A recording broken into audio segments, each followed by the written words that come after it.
یہ کلام زندگی پروگرام ہے.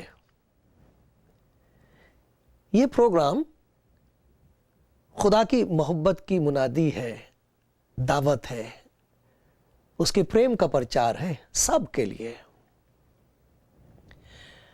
اس پریم سبھا میں، اس محفل میں جو خود کی محبت کی محفل ہے، اس میں آپ کو خیر مقدم کہنا، آپ کا سواگت کرنا، یہ میرے لیے بہت بڑی خوش قسمتی ہے، بہت بڑی عزت ہے. اس کے لیے میں خدا کا شکر گزار ہوں. کسی نے کتنی اچھی بات کہی ہے، میں سنوں گا کہ خداوند خدا کیا فرماتا ہے، کیونکہ وہ اپنے لوگوں سے سلامتی کی باتیں کہے گا. اور خدا کے پاک کلام میں ایسا لکھا ہے، مبارک ہے وہ جو خدا کا کلام سنتا ہے اور اس پر عمل کرتا ہے.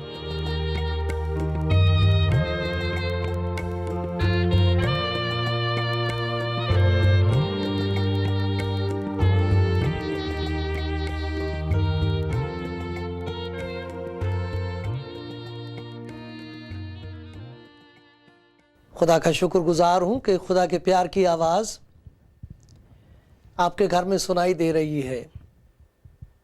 کان سن رہے ہیں، آنکھیں دیکھ رہی ہیں. میری دعا یہ ہے، یہ میری فریاد، یہ میری بنتی ہے اس کے سامنے، کہ جو باتیں آپ سن رہے ہیں ان کا اثر دل تک پہنچے اور زندگیوں پر خدا کی محبت کا چمتکار ہو، اس کے پیار کے عجیب کام ہوں، معجزات ہوں اس کی محبت کے، زندگی میں، دل میں، گھر میں. خدا کرے آپ کے گھر میں خدا کی بہت برکتیں ہوں، رشتے ناتوں میں آپ کے خدا کی بہت برکت ہو، خوشی ہو آپ کے گھر میں، ہر طرح کی خوشی. کیونکہ خدا اس بات سے خوش ہوتا ہے کہ جنہیں اس نے پیدا کیا ہے وہ خوش ہوں. خدا کسی کی ہلاکت سے خوش نہیں ہوتا، بربادی سے خوش نہیں ہوتا، ان کے دکھوں کو دیکھ کر خوش نہیں ہوتا.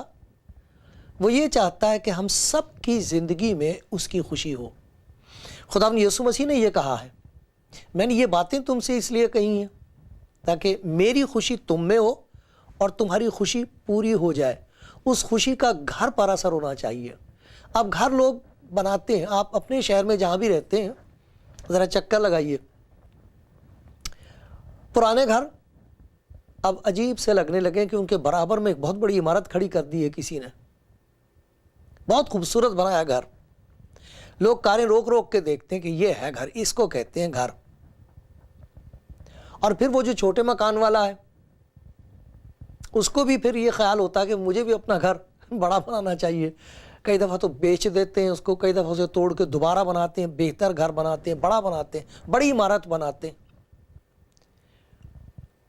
وہ گھر بناتے ہیں، مکان بناتے ہیں، گھر نہیں بناتے. خدا کے کلام میں ایسا لکھا، اگر خداوند ہی گھر نہ بنائے تو بنانے والوں کی محنت ابس ہے، ویرتھ ہے، بیکار ہے. آدمی مکان بنا سکتا ہے، گھر نہیں بنا سکتا. گھر تو بہت پیاری چیز ہے، بہت پیاری جگہ ہے. کہیں بھی انسان چلا جائے، چاہے کتنی اچھی جگہ ٹھہرا ہو، مگر اسے جو چین گھر میں ملتا ہے، جن کا گھر ہے، وہ کہیں اور نہیں ملتا. ورنہ انسان گھر چھوڑ چھوڑ کے بھاگتا کہیں کہیں، اپنے گھر میں کھانا نہیں کھاتے، پڑوسیوں کے یہاں جا کے بیٹھتے ہیں، ادھر ادھر ہمارا گھومتے ہیں، کیونکہ گھر نہیں ہے. خدا کے کلام میں کچھ گھروں کا ذکر ہے، اور خدا کرے وہ گھر آپ کا نہ ہو. میری دعا یہ ہے کہ ایسا گھر، اگر کوئی سنتا ہو اگر ایسا گھر اس کا ہے تو وہ ایسا ہی نہ رہے، بدل جائے. صرف مکان نہ ہو، اس میں بہت ساری چیزیں، دنیا بھر کا خوبصورت فرنیچر ہے، قیمتی چیزیں ہیں، عمدہ کھانے ہیں، سب کچھ ہے لیکن گھر والوں سے پوچھو یہ گھر ہے؟ یا ذرا دیکھیے خدا کے کلام کے مطابق کچھ ایسے مکان بنائے انسان نے، کہتا تو اسے گھر ہے لیکن ان کا حال دیکھو۔ یہاں خدا کے کلام کا ایک حصہ ہے، اسے امثال کی کتاب کہتے ہیں، اس میں مثالیں ہیں، اور یہ مانتے ہیں کہ خدا ان کے بندے سلیمان نے یہ کتاب لکھی ہے، یہ اس کی دانائی کی حکمت کی باتیں ہیں، یہ اس کا گیان ہے۔ اور یہ سچ بات ہے کہ ان باتوں کو سوچ کے اگر کوئی سمجھ جائے اور پھر خدا سے یہ کہے کہ جو کچھ میری سمجھ میں آ گیا اسے میری زندگی میں اتار دے،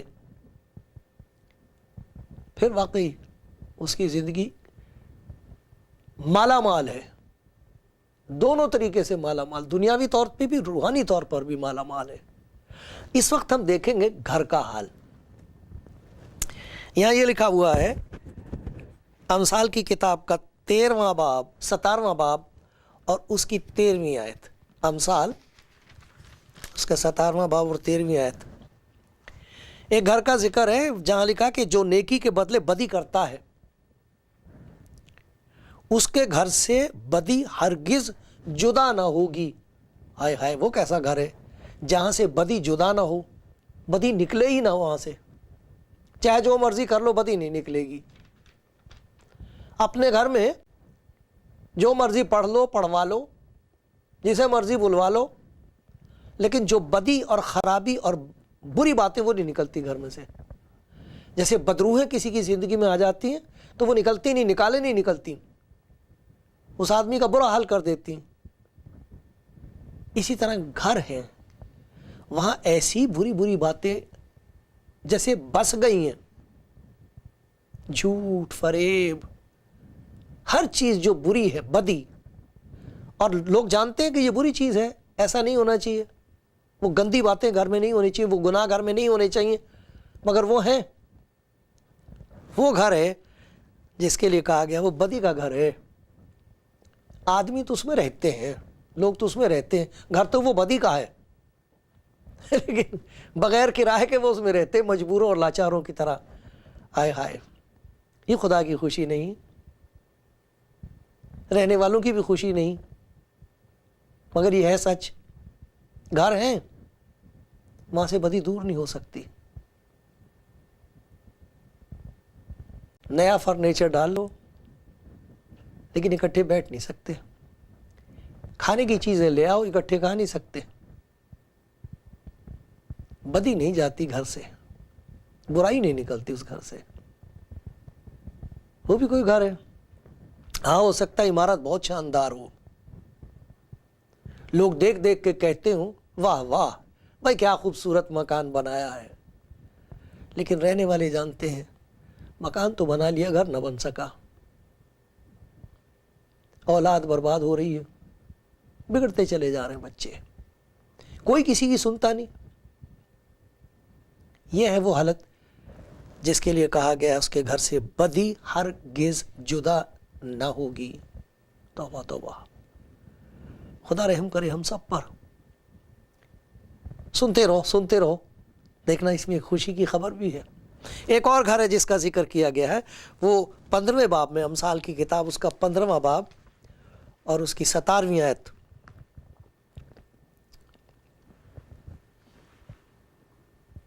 یہاں لکھا ہے تھوڑا جو خداوند کے خوف کے ساتھ ہو اس بڑے گنج، بڑے خزانے سے جو پریشانی کے ساتھ ہو بہتر ہو۔ محبت والے گھر میں ذرا سا ساگ پات عداوت والے گھر میں پلے ہوئے بیل سے بہتر ہے۔ جو جانور پالتے ہیں اس کو کھاتے ہیں، گوشت کھاتے ہیں، بڑے خوش ہوتے ہیں، ہمارے گھر بہت اچھا کھانا بنا ہے، تو کہتے ہیں اس کے مقابلے میں اگر کسی کے گھر میں تھوڑا سا بھی ہو مگر وہاں خدا کا خوف ہو، خدا سے ڈرنے والے لوگ ہوں، تو صرف ساگ پات ہی اگر پکا ہو تو بھی وہ خوش ہوتے ہیں۔ تو یہ بات کھانے کی نہیں ہے کہ کھانا کس قسم کا ہے، اس سے نہیں گھر گھر بنتا۔ کھانے تو لوگوں کے گھروں میں سب طرح کے ہیں، ایک سے ایک عمدہ چیزیں کھاتے ہیں، لیکن وہ گھر نہیں ہے۔ پریشانی ہے. اس کا سبب یہ ہے کہ وہاں خدا کا خوف نہیں ہے. جہاں خدا کا خوف نہیں ہوگا وہاں آدمی کا خوف ہوگا. لوگ ایک دوسرے سے ڈرتے ہیں, ایک دوسرے پر یقین نہیں کر سکتے. بیوی آدمی سے ڈرتی ہے, آدمی بیوی سے ڈرتا ہے. پھر بچے ایسے بگڑ گئے کہ ماں باپ اپنے بچوں سے ڈرتے ہیں.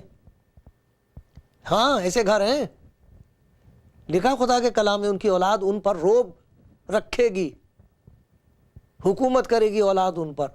اور حکومت بھی ایسی گھٹیا اور ایسی خوفناک کہ وہ جس قسم کی گندگی چاہتے ہیں وہ ماں باپ کو دینی پڑتی ہے انہیں. بیچارے ماں باپ تنگ آ گئے. جو بچے پیارے پیارے بچے, لڑکے بھی لڑکیاں بھی پھنس گئے, ڈرگ میں پھنس گئے. اب وہ پیسے ماں باپ سے مانگتے ہیں, کہاں سے لائیں؟ وہ ان پر حکومت کرتے ہیں. ہائے ہائے. وجہ اس کی یہ ہے کہ جس گھر میں خدا کا خوف نہیں ہوگا وہاں انسان کا خوف ہوگا. آدمی عورت سے ڈرے گا, عورت اپنے بچوں سے ڈرے گی, آدمی سے ڈرے گی, بدروحوں سے ڈریں گے. ڈر ہی ڈر ہوگا, اس لیے کہ خدا کا خوف نہیں اس گھر میں. توبہ توبہ. مگر سنتے رہیے, ایک خوشخبری ہے, ایسا گھر خدا کی پسند کے مطابق نہیں ہے. مکان تو بہت اچھا ہے, چیزیں تو بہت اچھی ہیں, دولت بہت ہے گھر میں, لیکن وہ گھر نہیں ہے. کسی کو بھی چین نہیں وہاں. سنتے رہیے سنتے رہیے. بڑی خوشی کی خبر میں آپ کو سنانے جا رہا ہوں, بتا رہا ہوں ابھی آپ کو کہ ایسے ایسے گھر ہیں اور یہ سچ ہے. اور خدا ایسے گھروں کو دیکھتا ہے, آنا چاہتا وہاں. خدا نے اس مسیح کہتا دیکھ میں دروازے پر کھڑا ہوا کھٹکھٹاتا ہوں. ایسے گھروں کے دروازوں پر خدا یسوع کھٹکھٹاتا ہے, کہتا مجھے آنے دو. ایک اور گھر کا حال سنو. یہی امثال کی کتاب, اس کا 15واں باب اور اس کی 17ویں آیت ابھی میں نے پڑھی تھی. اور اب یہ دیکھیے اسی میں 17واں باب اور پہلی آیت. سلامتی کے ساتھ خشک نوالا اس سے بہتر ہے کہ گھر نعمت سے پر ہو, بھرا ہوا ہو اور اس کے ساتھ جھگڑا ہو. نعمتوں سے تو بھرا ہوا ہے گھر, لیکن رات دن جھگڑا رہتا ہے. میاں بیوی کا جھگڑا رہتا ہے, بچے دیکھتے ہیں. چھوٹے چھوٹے بچے ڈر کے مارے ادھر چھپ جاتے ہیں, ان کی جان خطرے میں ہوتی. بچپن سے ان بچوں کے دلوں میں خوف, آدمی کا خوف, باپ کا. بتاؤ جس کے دل میں باپ کا خوف ہو, اور وہ بھی اس قسم کا جیسے جانور سے ڈرتا ہے انسان, ویسے باپ سے ڈرے. باپ کی عزت کرنی چاہیے. وہ خوف جو ہوتا ہے وہ اور قسم کا خوف ہوتا ہے, اس میں عزت ہوتی ہے, محبت ہوتی ہے باپ کے لیے.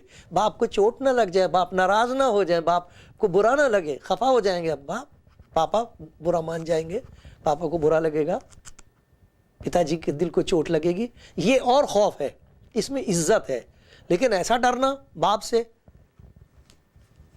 جیسے کسی دشمن سے ڈرتے ہیں, جیسے کسی جانور سے ڈرتے ہیں.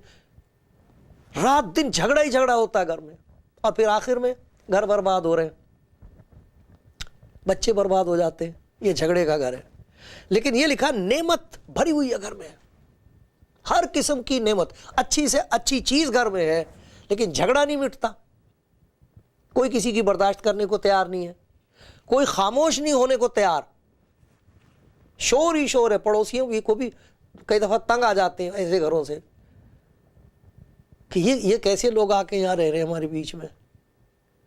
ہر وقت میاں بیوی کا جھگڑا, بچوں کا جھگڑا ہے. ایسے گھر, مکان بہت اچھا ہے, مکان کی نہ پوچھو, مکان بہت شاندار ہے, دولت کی کوئی کمی نہیں ہے, نعمت کسی قسم کی ایسی نہیں ہے جو نہ ہو, عمدہ سے عمدہ کھانے, اور پڑے کے پڑے رہ جاتے ہیں, میز پہ بیٹھ کے کھا نہیں سکتا کوئی.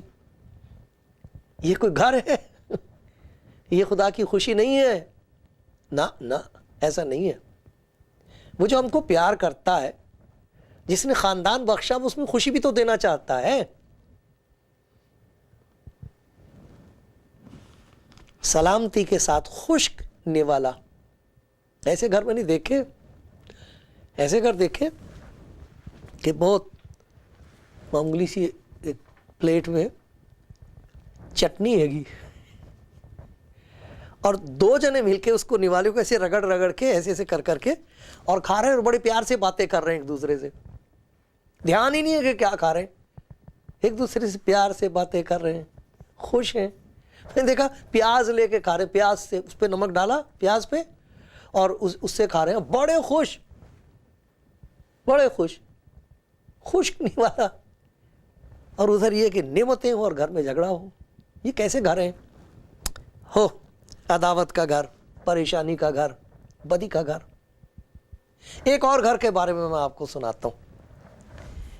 جیسے میں نے آپ سے کہا خداوند ایسے دروازے کھٹکھٹا رہا ہے گھروں کے.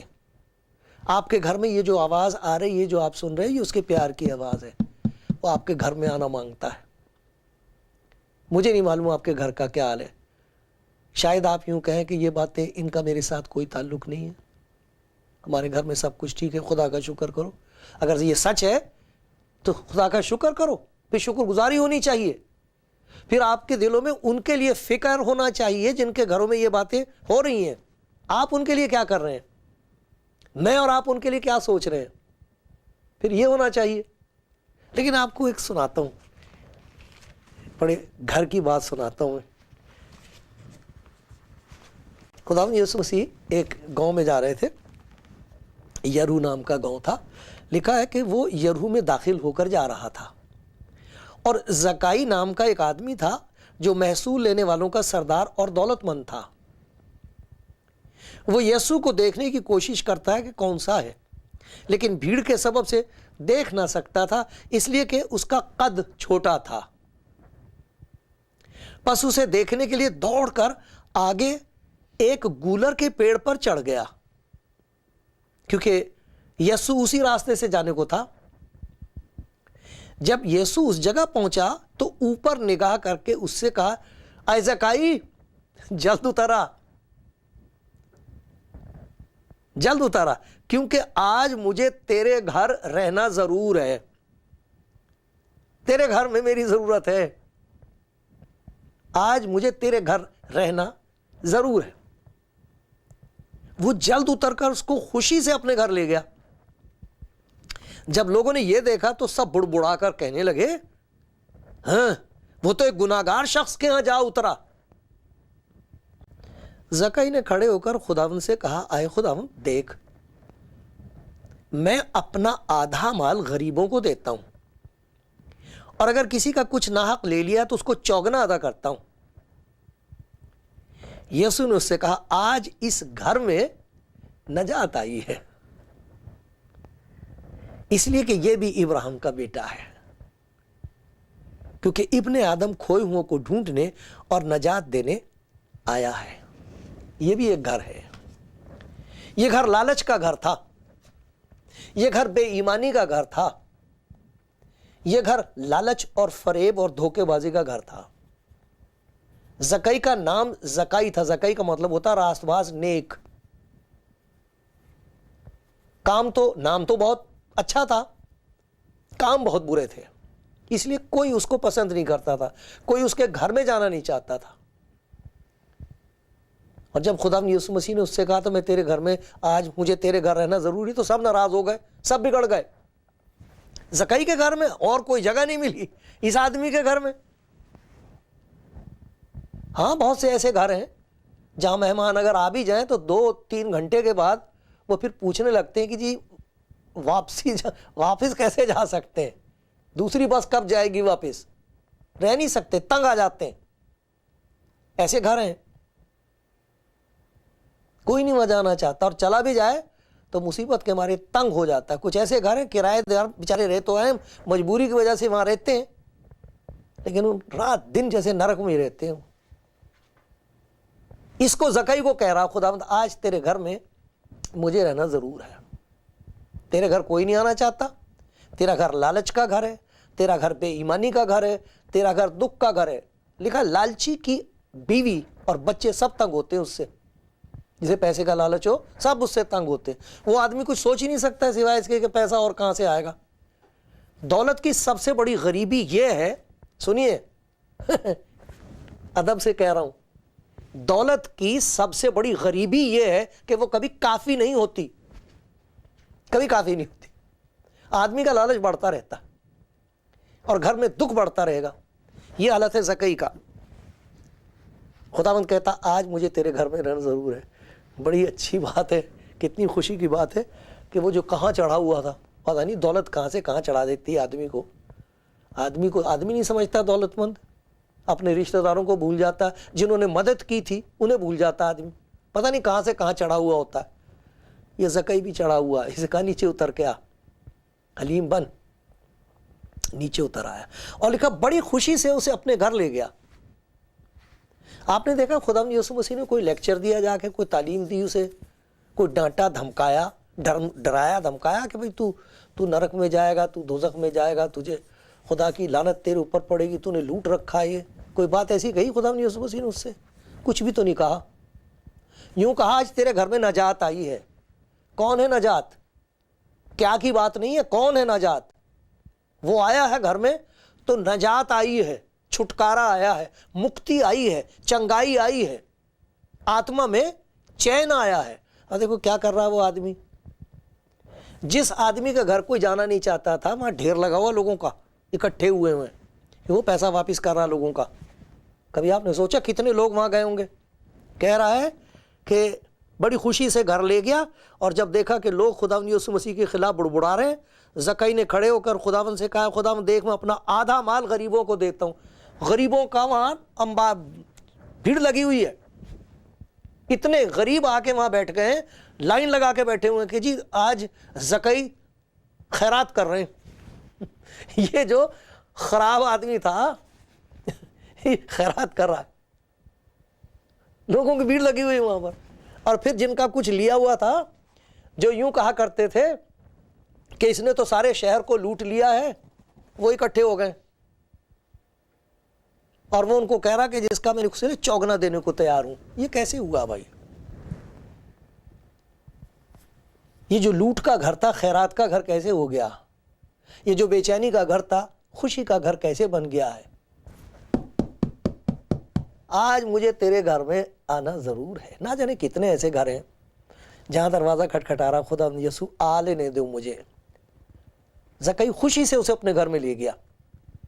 کوئی ہے ایسا جو اسے کہے گا خداوند مجھے تیری ضرورت ہے اپنے گھر میں, ہے سب کچھ میرے پاس اور کچھ بھی نہیں, مکان ہے گھر نہیں ہے, اولاد ہے, دکھ ہی دکھ ہے, رحم کر مجھ پر. ایک دفعہ اسے آ لینے دو گھر میں. ایک جنا بھی اسے آ لینے دے گا تو آہستہ آہستہ جیسے چراغ چھوٹی سی روشنی ہوتی ہے, اس کے بعد پھر وہ اندھیرے کو نکال دیتی ہے. ذرا سی آپ ماچس جلا تو اندھیرا نکل جائے گا. یہ تو نجات دینے والا خداوند ہے. اسے اپنے گھر میں آنے دو, پھر دیکھنا کیا کیا جائے گا اور دیکھنا کیا کیا آئے گا. سننے والا مبارک ہے, اس پر عمل کرنے والا مالدار ہے.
جو لوگ خداوند یسوع مسیح کی زندگی کو دیکھ کر, اس کے کلام کو سن کر خدا کی محبت پر ایمان لائے ہیں, ان کی زندگی کا معجزہ یہ ہے کہ وہ روحانی طور پر نئے بنا دیے جاتے ہیں. اسے نئی پیدائش کہتے ہیں. خدا کے ساتھ ان کا ایک نیا رشتہ ہوتا ہے، اور اس رشتے میں، اس رشتے کی وجہ سے، خدا کی اس محبت کی وجہ سے دعا یہ سکھائی گئی ہے کہ جب تم دعا کیا کرو تو کہا کرو اے ہمارے باپ۔ گھبراہٹ لگے گی، ایسا لگے گا کہ یہ تو عجیب بات ہے، میں خدا کو باپ کہہ سکتا ہوں؟ بے شک، جو روح وہ بخشتا ہے وہ اندر سے کہتا ہے کہ وہ ہے باپ، وہ چاہتا ہے کہ ہم اس کے قریب آئیں، اور جہاں اندر سے یہ گواہی ہوتی ہے، یہ رشتہ پیدا ہو جاتا ہے، ہم اسے باپ کہہ کے پکارتے ہیں، اس رشتے کا اظہار ہوتا ہے، یہ رشتہ ظاہر ہوتا کاموں میں، ہمیں خود معلوم ہو جاتا ہے کہ ہماری زندگی میں تبدیلی ہوتی جا رہی ہے۔ دیکھنے والے دیکھ کے یہ کہہ سکتے ہیں کہ ایک خدا کے ساتھ نیا تعلق ہے، دوسروں کے ساتھ نیا تعلق ہے، اس کا ایک نیا پن آ گیا ہے، ان کو یہ تعلیم دی گئی ہے۔ تو اپنے اگلے چال چلن کی اس پرانی انسانیت کو اتار ڈالو جو فریب کی شہوتوں کے سبب سے خراب ہوتی جاتی ہے، اور اپنی عقل کی روحانی حالت میں نئے بنتے جاؤ، اور نئی انسانیت کو پہنو جو خدا کے مطابق سچائی کی راست بازی اور پاکیزگی میں پیدا کی گئی ہے۔ یہ خدا نے پیدا کی ہے، یہ نیا رشتہ پیدا کیا خدا نے، اس لیے زندگی میں کاموں کے ذریعے سے، صرف باتوں سے نہیں، کاموں کے ذریعے سے یہ رشتہ ظاہر ہونا چاہیے۔ بس جھوٹ بولنا چھوڑ کر ہر شخص اپنے پڑوسی سے سچ بولے، کیونکہ ہم آپس میں ایک دوسرے کے عضو ہیں۔ غصہ تو کرو مگر گناہ نہ کرو۔ سورج کے ڈوبنے تک تمہاری خفگی، ناراضگی نہ رہے۔ ابلیس کو موقع نہ دو۔ چوری کرنے والا پھر چوری نہ کرے، بلکہ اچھا پیشہ اختیار کر کے ہاتھوں سے محنت کرے، تاکہ محتاج کو دینے کے لیے اس کے پاس کچھ ہو۔ کوئی گندی بات تمہارے منہ سے نہ نکلے، بلکہ وہی جو ضرورت کے موافق ترقی کے لیے اچھی ہو، تاکہ اس سے سننے والوں پر فضل ہو۔ خدا کے پاک روح کو رنجیدہ نہ کرو، جس سے تم پر مخلصی کے دن کے لیے مہر ہوئی۔ ہر طرح کی تلخ مزاجی، قہر، غصہ، شور و غل، بدگوئی، ہر قسم کی بدخواہی سمیت تم سے دور کی جائیں، اور ایک دوسرے پر مہربان اور نرم دل ہو، اور جس طرح خدا نے مسیح میں تمہارے قصور معاف کیے ہیں، تم بھی ایک دوسرے کے قصور معاف کرو۔ یہی نہیں کہ ہم کو ایک نیا رشتہ خدا کے ساتھ نصیب ہوا ہے، اب ہم اسے باپ کہہ کے پکار سکتے ہیں، اس کا ثبوت زندگی کے کاموں میں ہوتا ہے۔ یہ خوبصورت زندگی اس کی خوشی ہے، اس کی مہربانی ہے، سب کے لیے، آپ کے لیے۔ خدا کا شکر ہو۔